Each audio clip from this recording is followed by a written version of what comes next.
So that's the Triceratops. I mean, pff. Warning. The following video is intended for viewers 13 years and older. Viewer discretion is advised. You're here. You're ready. Welcome to my world.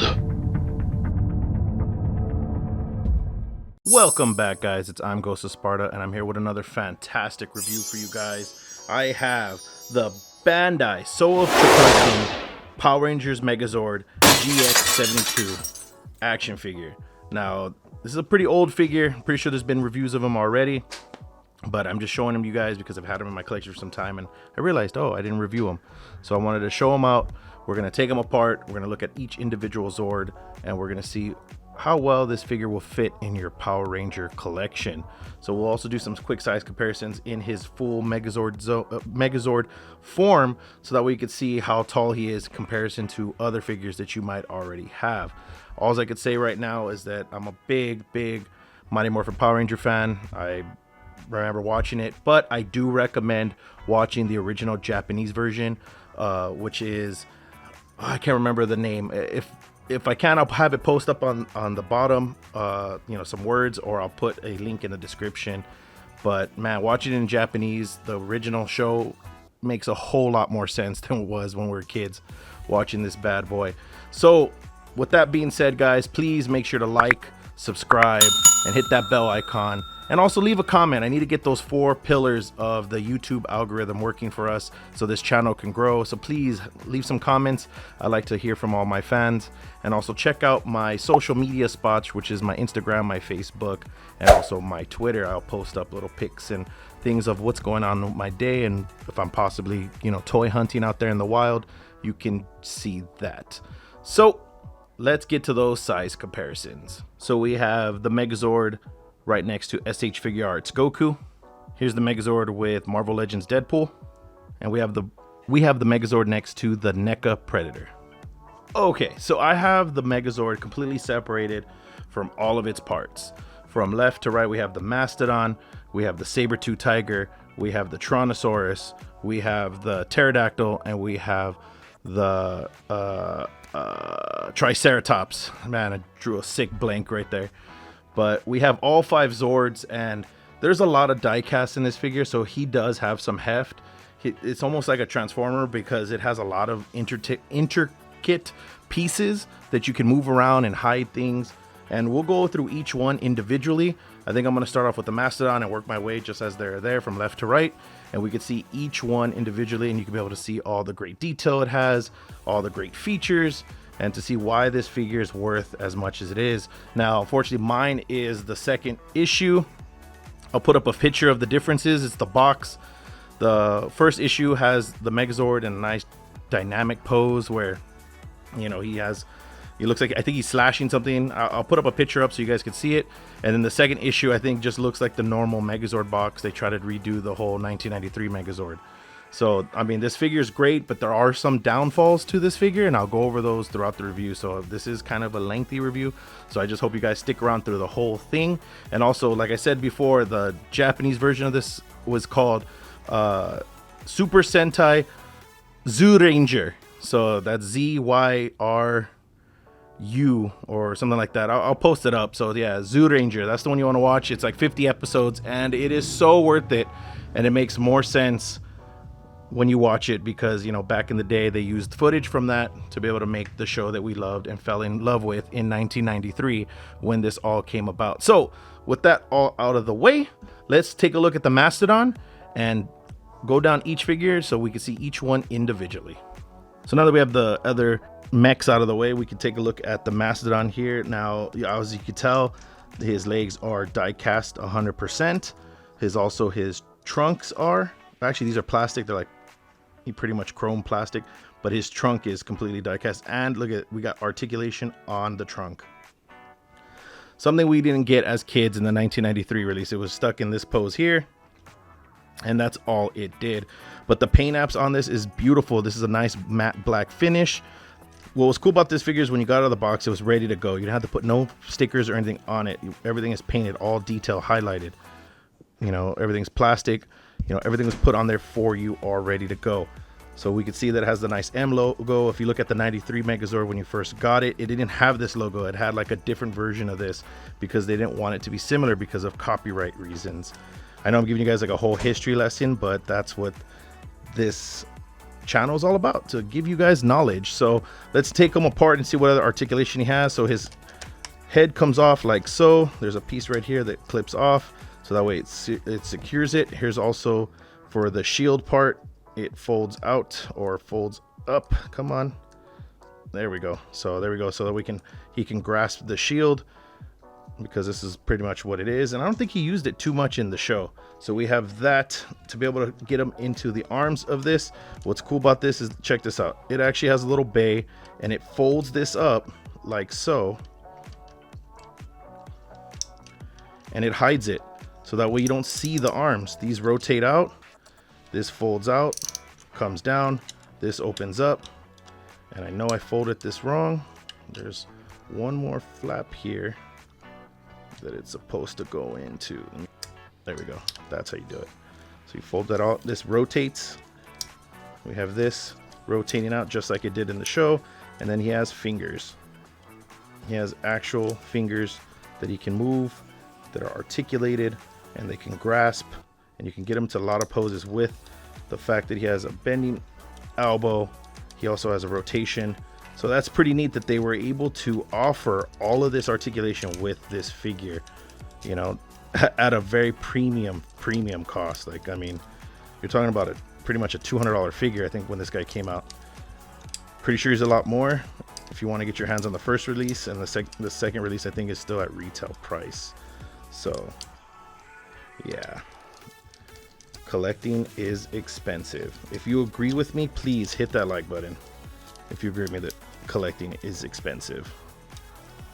All right, so we're gonna as I go through each one, I'm gonna post them up in their way they're gonna connect. That way we can make the Megazord and you can see all the articulation all at once. But that pretty much does it. He also has little tabs here, so that way when you put him into tank mode, he can actually hold on to the pterodactyl, and also the cannons on this guy can actually be pegged into there as well, that are on the pterodactyl. So that's it for the Mastodon, but it's great. Pretty much all of his arms are die cast, and it's able to hide a lot of the kibble and look flawless, just like in the show. So we have the saber-tooth tiger next, what has a lot of articulation, because obviously it is supposed to be like a tiger. It has its little tail cannon here, which I think I only used once or twice in the show. We have the feet here that actually articulate a little bit. They bend, so that way you can use that. The toes here articulate as well. You can see that there's a hinge joint. So I think what was a missed opportunity for this with this one, and also the Triceratops, is that they could have used this to roll. I mean, the 1993 version was able to roll. I have no idea why they didn't get that going with this figure. So the head fully articulates up and down, the mouth opens, and then the saber-tooth teeth actually rotate as well. So this little piece right here is actually to help it stabilize when it's in the Megazord pose. But we have some great paint apps here. I mean, this was a sticker from the original, and also of the legacy ones. I think you had to put this sticker on, and it was a pain in the butt. Putting on stickers sucks, and if anybody's had to put on stickers on a figure, everybody knows it's like almost impossible to get perfect, which I think was messed up. But everything on here is painted on there beautifully, perfectly highlighted, and show accurate. I can't explain that enough, that everything on here is show accurate. So to transform this bad boy, put the tail back, open this up, so that way we can get the peg from the Tyrannosaurus. These will fold in, feet go inward like so, and then these will go out in the front. Bring this down because it's supposed to be somewhat like the heel. Bring the head all the way up, teeth go up, mouth is closed, and you can actually use the hands to be able to stabilize the Megazord, so that way you can get some leans, because it actually does have a pivot on there. And then, like I said, there's a little heel, so that way it can keep them balanced, but you do get somewhat of a pivot to be able to get some dynamic poses, and I'll show you some as best I can with this figure. That's the saber-tooth tiger. So here we have the Tyrannosaurus, you know, the Red Ranger's Megazord here, and this Megazord is awesome. I mean, it has a lot of features that the original didn't have because he was so stiff, but this guy has some great paint, great articulation, I mean, look at this bad boy. It just looks great in every angle you pose it in, and all the silver detail. Most of the die-cast metal is here in the hands and in the feet, but it has all the show accurate detail, which I love the most. Even the inside of his mouth, it has the cannons, if you can see there, which was just a sticker in the original, and I think in the Legacies, I think they were also just stickers. But it has everything. Articulated arms with some good hinges here, hinges there, hinge there, and a hinge on the wrist. And it just works perfect with this figure. You can't go wrong picking this up. I mean, I just can't express how much this figure brings so much joy to me as a collector and also as a Mighty Morphin Power Rangers fan. I know you can hear it in my voice, but yeah, it does. I mean, look, he even has some swivel action there. Actually, he's supposed to be in more because it's a dinosaur and he's not a robot. He's not in his robot form yet. So there you have it right there. He also, for the pegs to be able to connect them, are right here. They swivel up. They have little places to hide, which I think is incredible. I'm glad that they were able to do that for this figure, so that way you can hide a lot of the articulation, or not the articulation, but the Megazord aspect of this figure. So that way when you are going to transform them, or if you're going to leave them like this, it just looks like a normal dinosaur, just, you know, some dinosaur mech that you have. So we're going to prepare him for the transformation. His tail unpegs. If I didn't mention, there is articulation in the tail, which never happened before. This will peg back. This will do one of these bad boys. We have to wait till the mastodon goes on him. And then for his chest piece here, this will open up, if I can get it to open up. Let's see. Ooh, such a tight fit. I think that's what this is for. There we go. So that's actually to plug in the mastodon piece here, so that way it can, let me see how to do it real quick. This actually plugs in here somehow, so that way you can have it just like for the tank mode. It plugs in right there. I'm not going to go into the tank mode because it wasn't used much. I think it was only used maybe 1 or 2 episodes, if anything. But yeah, that's where that plugs in. I'm trying to see, how did it do it though? I don't remember. Oh, I think it's this piece here. Get this piece to flap down. There it is. I believe it's this. Nope, it is not. That will fold up. So you just get that little piece right there. See if we can get a focus. It's barely. And then you would plug that in there. And then that's how you would get that to show, so that way you can get it in the tank mode. So it's not too bad. It's a little tight, which is good, having tight joints. So we have that open. This will come down just like it did in the show. These will open up. This will close. These bad boys would fold like so. And you would have what looks to be like a Megazord. So let's plug this in. There we go. Starting to look right. Starting to look like he's supposed to. So we have the chest plate here, which is the pterodactyl. There's not much to say about this figure. I mean, it is painted beautifully. It just made it odd because the Pink Ranger was in this vehicle, and there's not much pink. There's very little pink. The only little pink there is right here on the top, and also on the cockpit, which is right there. The die cast in this is this little piece right here, which has the, you know, chest piece, and also the wings are die cast, and also these little cannons. So this pretty much has every single detail that it needed. A lot of the originals you had to actually put this sticker on. This is actually molded, and it's perfect. You know, all these were stickers, but these are all painted. So be able to transform this for the chest piece, we just put that down, close the wings, get this bad boy right here. There's 2 little tabs right here. There's the tabs there. They actually fold down. You want to make sure they go in there. Everything's secure with this figure. Like, everything secures completely like it should. There's no issues. I would just be very careful because a lot of the tabs, they do break. I mean, you could break a tab and be effed when it comes to this figure. Oh, I did forget to mention that these cannons actually plug in the back. There's a little plug here, and then the back of the mastodon's feet, or on the bottom of the mastodon's feet, they just tab in. No big deal, and they're secure, so that we have show accuracy. So now we get to the Triceratops, which is Billy's vehicle. I didn't I don't think I gave the names for the rest of them, but if you don't know who they are or which vehicle they belong to, I'm sorry. Watch the show. But we have the Triceratops, which is like a tank. Has treads, which I wish they moved. I mean, they missed out a great opportunity to be able to get this bad boy to move.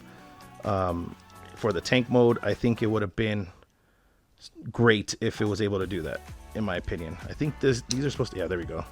He actually is wider than that. So these open up. So you can see the full Triceratops here as he's supposed to go. Now what's cool about this figure, his neck articulates obviously because he has to go into the boot mode, and then his mouth does open up. Okay, so back to the mouth, it does open up like so. There's no tongue or anything in there, it just opens up into a nice blue plastic mess. So this will squeeze in so that way you can make way for the legs. But what's crazy about this, most of the die cast of this is actually this tail piece, just like the saber-tooth tiger, and also the joint for the neck. That's all die cast there. But it also has a great feature that was used in the show as well, where his horns actually lash out and there's a metal chain that's attached to them. This is a metal chain. I mean, it's not the best metal chain, but it's a metal chain. You can't argue with that. And it all hides tucked in inside the head. I mean, you just got to be very careful. Slowly just dropping that in, and for the horns, they're pointed down, so you just got to make sure that you follow they are like it's shaped for this, so that way you can have it go down, bam. Same thing with the other side.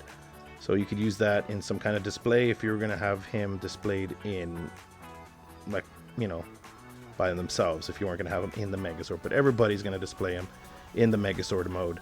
So once again, the neck goes up.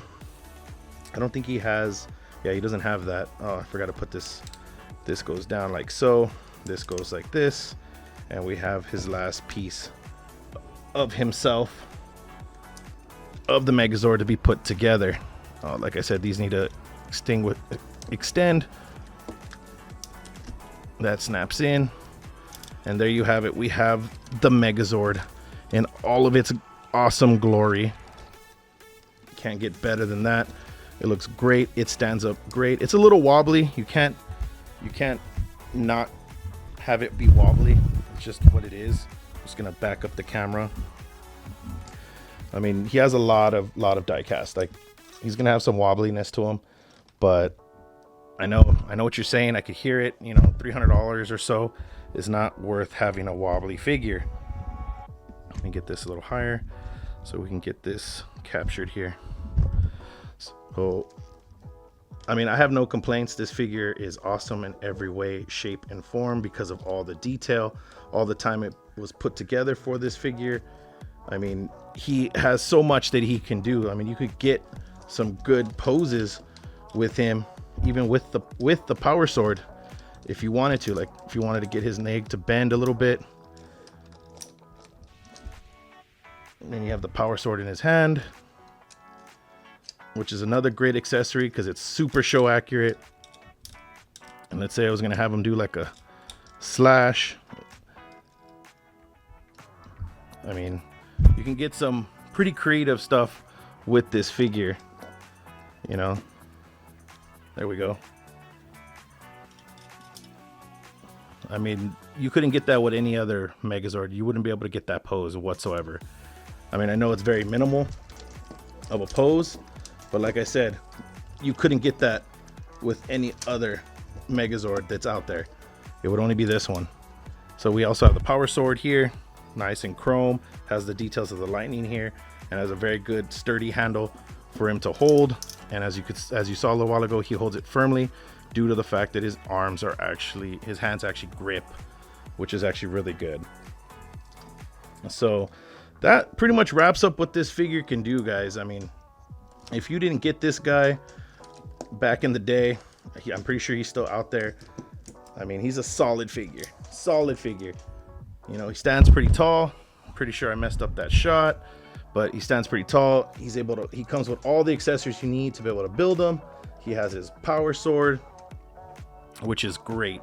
I really enjoy this figure and I love having it in my collection. I know this was a lengthy review, guys, but let me know what you thought about the Mighty Morphin Power Rangers, or if you watched Super Sentai Zyuranger, so that way you can, if you know the real story of what went down with those, it didn't have to do with teenagers with attitude or anything like that.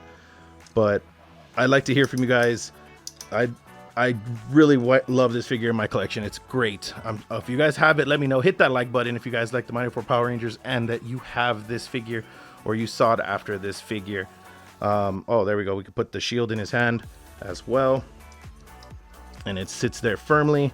He's able to hold it, and he has the shield with him. So let's just get a like for that, man. I mean, look how great and gorgeous this figure looks. I mean, you can't go wrong at all. You can't say this figure is bad or anything.